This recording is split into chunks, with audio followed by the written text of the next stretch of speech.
നമസ്കാരം. പ്രധാന വാർത്തകൾ.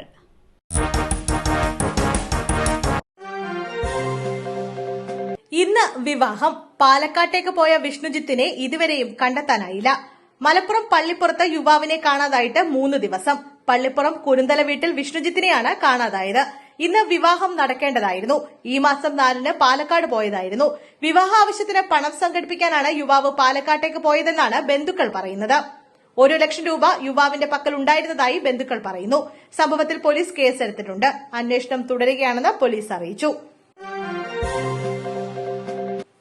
നിർത്തിയിട്ട ബസ്സിലേക്ക് കാർ പാഞ്ഞുകയറി. കുടുംബത്തിലെ 5 പേർക്ക് ദാരുണാന്ത്യം.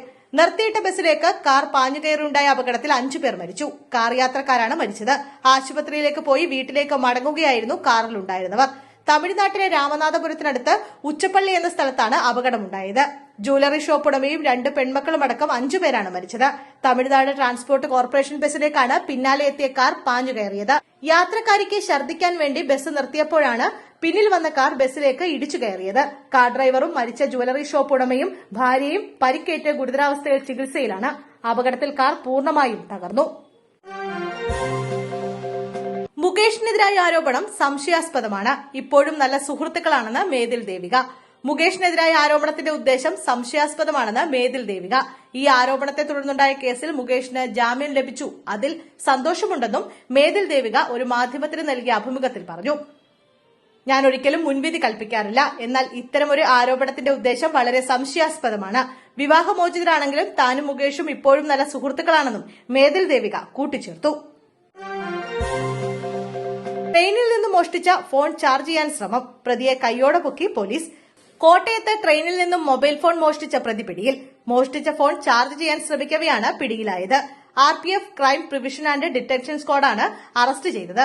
കഴിഞ്ഞ ദിവസം രാവിലെ എറണാകുളത്ത് നിന്നും കോട്ടയത്തെത്തിയ ട്രെയിനിന്റെ സ്ലീപ്പർ കോച്ചിൽ നിന്നാണ് പ്രതി മൊബൈൽ ഫോൺ മോഷ്ടിച്ചത്.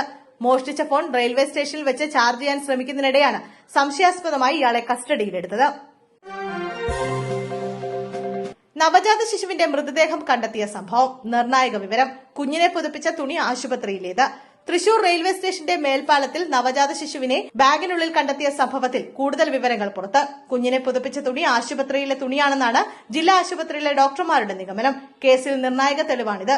കുട്ടിയെ പ്രസവിച്ചത് ആശുപത്രിയിലാണെന്ന് പോലീസ് സംശയിക്കുന്നു. അങ്ങനെയാണെങ്കിൽ ആശുപത്രിയിൽ രേഖകളുണ്ടാകും. മൃതദേഹം ഉപേക്ഷിച്ചവരിലേക്ക് വേഗത്തിലെത്താനാകും. കുട്ടിയെ മാസം തികയാതെ പ്രസവിച്ചതാണെന്നാണ് സംശയിക്കുന്നത്. കൂടുതൽ പരിശോധനയ്ക്ക് ശേഷമേ ഇക്കാര്യത്തിലടക്കം വ്യക്തത ലഭിക്കുകയുള്ളൂ എന്നും പോലീസ് പറഞ്ഞു. രാവിലെ 8:45ഓടെ അടിച്ചുവാരാനെത്തിയ ശോഭന എന്ന ജീവനക്കാരിയാണ് ഉപേക്ഷിക്കപ്പെട്ട നിലയിൽ ബാഗ് കണ്ടെത്തിയത്. സംശയം തോന്നിയ RPF ഉദ്യോഗസ്ഥരെ വിവരം അറിയിച്ചു. അവരുടെ നിർദ്ദേശപ്രകാരം തുറന്നു നോക്കിയപ്പോഴാണ് ചോരക്കുഞ്ഞിന്റെ ജഡം കണ്ടെത്തിയതെന്നും പറയുന്നു.